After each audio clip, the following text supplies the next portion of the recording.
और इस वक्त की बड़ी खबर बिहार की राजनीति और मुख्य विपक्षी दल आरजेडी से जुड़ी। एसआईआर में लगे बीएलओ की मौत के आंकड़ों को शेयर कर आरजेडी ने सत्ताधारी बीजेपी को जमकर खरी खोटी सुनाई है। आरजेडी ने सोशल मीडिया पर पोस्ट करते हुए सत्ताधारियों को जमकर निशाने पर लिया और संगीन आरोप लगाए। आरजेडी ने एसआईआर के प्रेशर में मौत को गले लगाते बीएलओ की परेशानी पर पोस्ट कर योगी और मोदी सरकार को लपेटे में लिया। आरजेडी ने आरोप लगाते हुए कहा कि बीजेपी को देश के हर राज्य में किसी भी तरह से सत्ता हथियाने की बहुत हड़बड़ी है। आरजेडी ने आगे आरोप लगाते हुए कहा कि मर जाओ पर बीजेपी का टारगेट पूरा करके जाओ। अगर टारगेट पूरा न किया तो फिर एक्शन होगा और मौत पर भी सवाल खड़े हो जाएंगे। आरजेडी ने पोस्ट करते हुए लिखा है, आरजेडी ने जिस बीएलओ ने आत्महत्या की है उसके साथ का लेटर और उसका फोटो पोस्ट किया और लिखते हुए कहा कि भाजपा को देश के हर राज्य में किसी भी तरह से सत्ता हथियाने की बहुत हड़बड़ी है। भाजपा का प्रकोष्ठ भारतीय चुनाव आयोग भाजपा की इस लक्ष्य प्राप्ति में कोई देरी,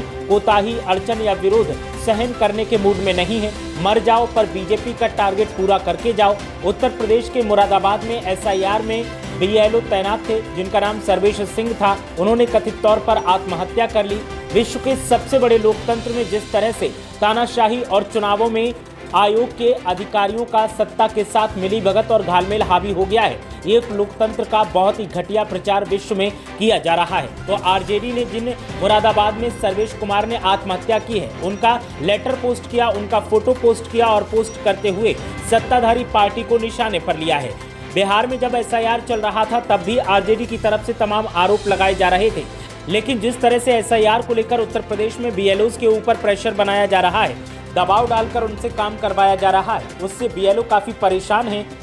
और टारगेट अचीव ना हो पाने के चलते बीएलओ आत्महत्या कर रहे हैं। बीएलओ सर्वेश कुमार ने जिस तरह से मौत को गले लगाया है, उन्होंने कई आरोप लगाते हुए कहा है कि मैं प्रेशर नहीं झेल पा रहा हूं, टारगेट पूरा नहीं कर पा रहा हूं और मेरे साथ जिस तरीके का बर्ताव किया जा रहा है वो सही नहीं है। लगातार एसआईआर को लेकर दबाव बनाया जा रहा है, बीएलओज को टारगेट दिया गया है और जल्द से जल्द इस टारगेट को पूरा करने का दबाव बनाया जा रहा है, जिसके चलते तमाम बीएलओ प्रेशर में हैं और इसी वजह से किसी की तनाव में मौत हो रही है तो कोई खुद मौत को गले लगा रहा है। अब जो मामला उत्तर प्रदेश के मुरादाबाद से सामने आया है, इसका असर बिहार में भी देखने को मिल रहा है और बिहार के मुख्य विपक्षी दल राष्ट्रीय जनता दल यानी आरजेडी ने इस मामले पर पोस्ट करते हुए सत्ताधारी पार्टी को जमकर निशाने पर लिया और कई संगीन आरोप लगाए हैं। तो एसआईआर की प्रक्रिया जब से लागू की गई है उसके बाद से एक के बाद एक बीएलओ मौत को गले लगा रहे हैं और इसको लेकर के उत्तर प्रदेश में मुख्य विपक्षी दल समाजवादी पार्टी तो आवाज उठा ही रही है,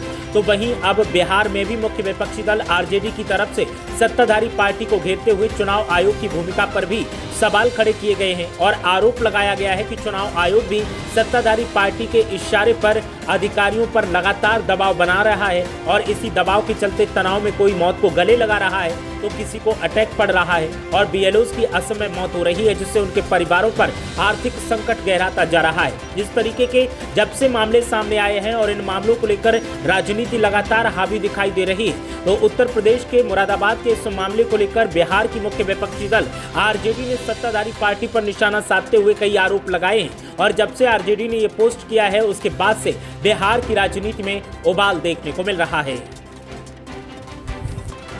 स्वास्थ्य की समस्या है या फिर इमरजेंसी हेल्प चाहिए, टूरिस्ट डेस्टिनेशन जाना है और होम स्टे ढूंढना है, केवाई विजन हेल्प सेंटर हमेशा आपके साथ खड़ा है। आज ही रजिस्टर कीजिए।